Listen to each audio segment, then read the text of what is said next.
La députée de Québec. Merci, Monsieur le Président.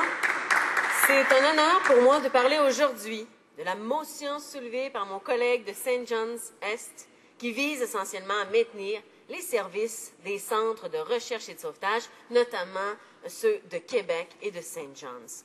Plusieurs fois, j'ai demandé au ministre de revenir sur sa décision, justement, de rapatrier ces services, l'idée de fermer ces centres de Québec et de St. John's-Est et de les rapatrier à Halifax et à Trenton, de les séparer en deux littéralement.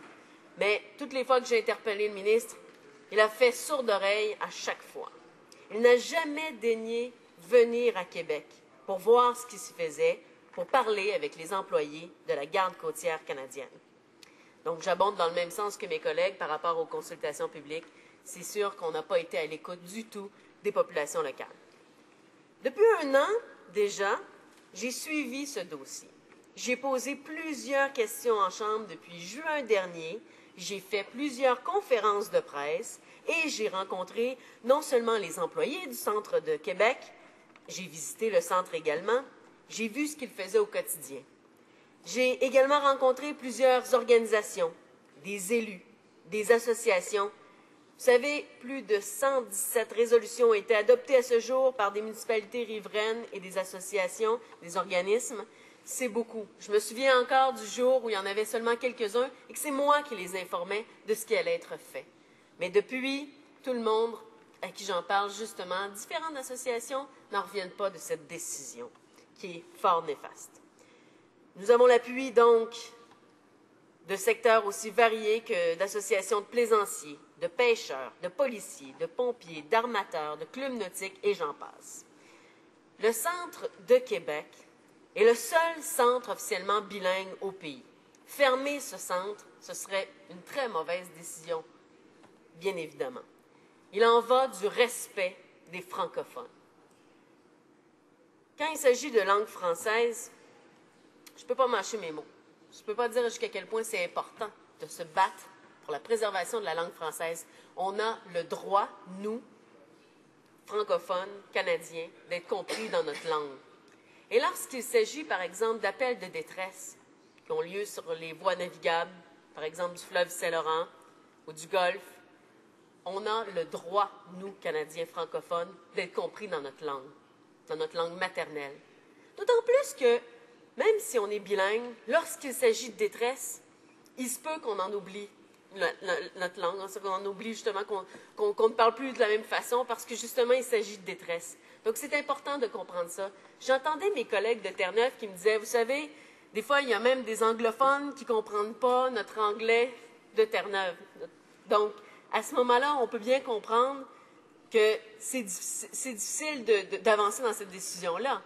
Et je pense justement à toute la variété d'accents que nous avons, notamment seulement au Québec. Je pense à l'accent des Gaspésiens, mais je pense aussi à l'accent du Saguenay qui est différent. Donc, dans toute cette variété d'accents-là, comment est-ce que quelqu'un qui parle à peine le français va être en mesure de répondre adéquatement à ce qu'on lui demande? Ça, permettez-moi d'avoir des doutes. Et vous savez quoi? Je ne suis pas la seule à avoir ces doutes. En plus de tous les appuis que j'ai reçus dans la dernière année, j'ai reçu un appui non négligeable, l'appui du commissaire aux langues officielles.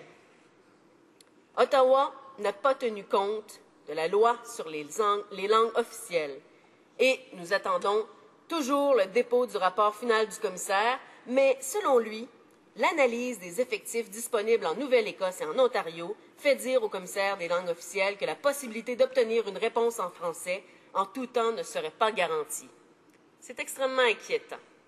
Et ça, on ne peut pas seulement dire « oui, nous sommes inquiets », il faut agir en conséquence. Il faut que ce gouvernement agisse en conséquence, Monsieur le Président. Outre la question de la sécurité des francophones, j'aimerais aussi parler de la connaissance de la voie maritime. Comme vous le savez, si nous fermons ces centres-là, notamment le Centre de Québec, c'est des connaissances très, très précieuses que nous perdons de la voie maritime. C'est plusieurs kilomètres, justement, de littoral il y a des petites îles sur le fleuve Saint-Laurent qui ne sont même pas connues d'autres personnes parce que justement, elles ne sont pas répertoriées sur certaines cartes. Elles n'ont pas nécessairement un nom sur les cartes. Mais dans les gens du milieu, si on parle de telle île, ils savent exactement de quelle il s'agit. Ah oui, la petite île à côté de telle ville, oui, oui. OK, vous êtes là, parfait. Parfait, on arrive. Bien, ça, c'est une expertise qu'on va perdre à cause de cette mauvaise décision-là. Cette connaissance de la voie maritime, elle n'a pas de prix. J'aimerais parler aussi, en plus d'être un centre de sauvetage, bien plus qu'un centre d'appel, soyons clairs, c'est aussi un service de recherche sur les glaces que nous allons perdre. Et là, j'ai reçu d'autres appuis, des gens qui me disaient « Bon, écoutez, moi, c'est peut-être pas tant les questions de sauvetage, mais oui, ça me préoccupe, mais c'est aussi ces services de recherche sur les glaces qui me préoccupent. » Les armateurs, par exemple, m'en ont parlé, parce que justement, en tant que propriétaires de navires, ils utilisent ce service de recherche sur les glaces. Mais laissez-moi justement vous parler du Centre des glaces. Avec cette collaboration, le personnel de corps constitué des coordonnateurs du Centre de Québec et de spécialistes des glaces d'Environnement Canada s'assure de la diffusion de renseignements à jour sur l'état des glaces, de la consultation sur les routes à suivre, de la prestation de services de brise-glace selon les disponibilités et les besoins, ainsi que de la formation de convois s'il y a lieu. Donc, c'est un travail extrêmement important pour le trafic maritime. Les coordonnateurs de corps du Centre des glaces sont constamment en contact avec les brise-glaces et les navires dont ils suivent la progression.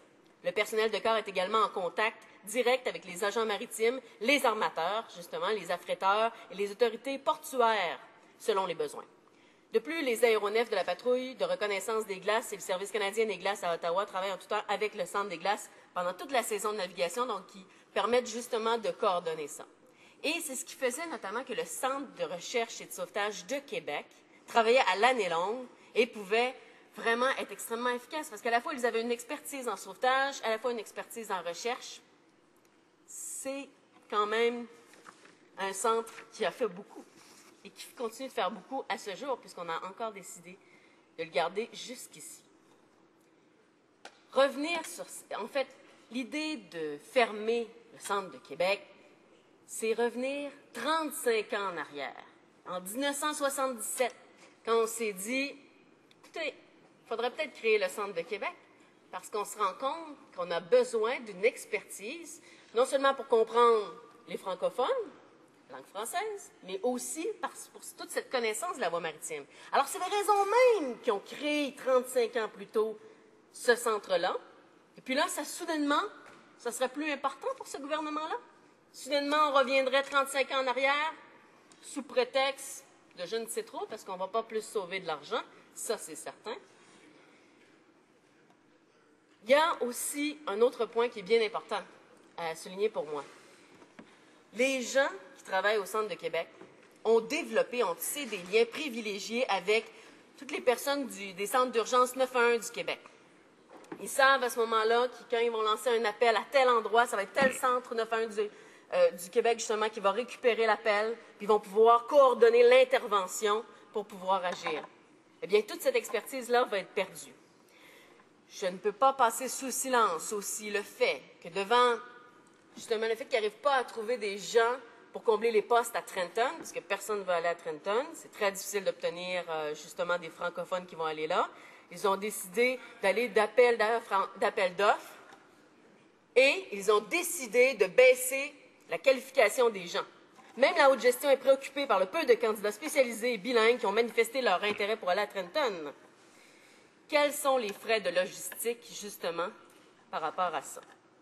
Ça, on n'en a aucune idée. On ne sait pas jusqu'à présent combien que ça coûtait ce gouvernement pour en arriver à cette décision-là. Puis, ça ne marche pas parce que, justement, on repousse de 1 an. Combien que ça va encore coûter? On prétend faire des économies, mais il va tout avoir des réaménagements, d'importants travaux. Ça va être extrêmement coûteux. La sécurité des gens, ça n'a pas de prix. Ça n'a vraiment pas de prix. Puis je ne peux pas croire qu'on est en train de couper là-dedans. On ne peut pas jouer à la roulette russe avec ça. C'est pourquoi je propose à ce gouvernement d'appuyer la motion, justement, de maintenir les services à St. John's et à Québec. Je pense que c'est très important. Et étant la députée de Québec, je pense que c'est très important. Merci, M. le Président. Question. questions and comments. Questions et commentaires. L'honorable secrétaire parlementaire du ministre des Pêches et des Océans. Thank you, Mr. Speaker, and I thank my colleague from the NDP for her comments. Just one point and a question. You know, the point being that you know, as I said to my colleague from Gaspésie, Île-de-la-Madeleine, that we are, you know, we're well aware of the preliminary report of the Language Commissioner, and that's why we're moving more slowly on this, to make sure that we do have the necessary people in place. It's certainly not impossible to do that. It sounds like they're quite pessimistic about finding those kinds of people with those abilities. And, you know, whether it's people that move and take the transfer or not, or whether they're found or trained, this transition will take place when that is in place. But she makes it sound a little bit like, you know, the person who takes the call, puts down the phone, gets out, you know, heads out the door, gets into a boat and makes this rescue. And surely she knows that that is not the way that it works, that this is a communications function, and the same people that responded to the you know, to the incident a year ago are going to be the people that respond a year from now after this transition. I just wonder if she's aware of that. L'honorable député de Québec. Merci. Je remercie mon honorable collègue de sa question parce qu'effectivement, moi, ce que je pense, après avoir discuté avec les gens du milieu, les gens qui travaillent là-bas, c'est que c'est beaucoup plus qu'un centre d'appel. C'est insultant de dire que ce n'est qu'un centre d'appel. Il coordonne les interventions, ils appellent les pompiers, les policiers, toutes les personnes nécessaires pour pouvoir coordonner l'intervention nécessaire et pouvoir sauver des vies. C'est vraiment beaucoup plus qu'un centre d'appel. Alors ça, c'est une première chose. Et par rapport aux francophones, et je vous dirais que ce qu'on constate, c'est parce que comme on n'est pas arrivé à trouver assez de personnes bilingues pour Trenton, on a décidé de baisser les qualifications.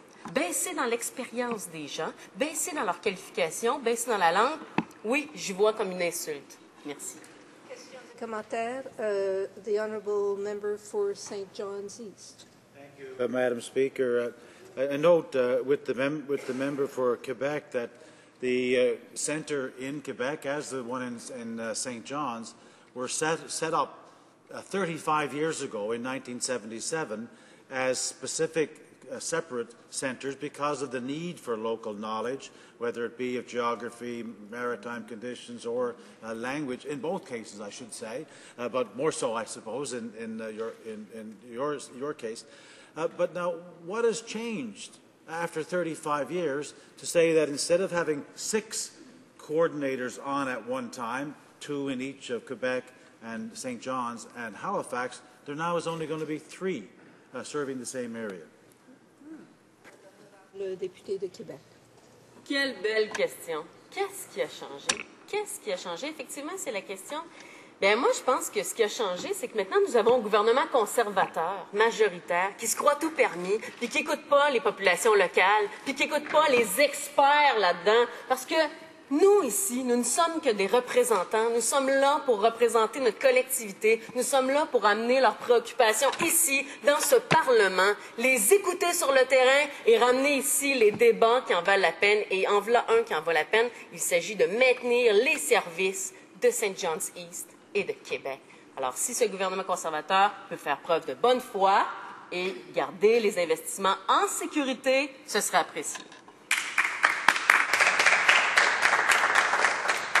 Questions et commentaires. L'honorable député de La Salle-et-Mar. Et puis, 30 secondes comme question. 30 secondes. Je vais être très brève. Madame la Présidente, si je me rappelle bien, notre devise est d'un océan à l'autre et à l'autre. Je crois que ce qui se passe présentement est un peu un déni de cette belle devise qui représente si bien le Canada.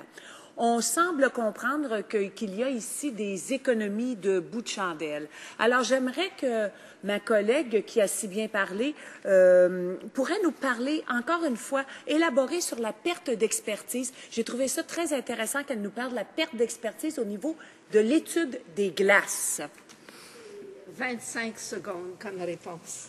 Oui, c'est tellement court. Écoutez, il y a tellement d'expertises qui vont être perdues. C'est ça, direct et indirect. Ça va être autant les liens qui étaient partagés, c'est autant les qualifications, c'est tous les contacts. Mais j'aimerais vous quitter quand même sur la devise universelle du sauvetage maritime pour que d'autres puissent vivre. Et c'est le 50 ans de la garde côtière à Québec. Donc, c'est un bien triste anniversaire pour nous. Merci. Resuming debate.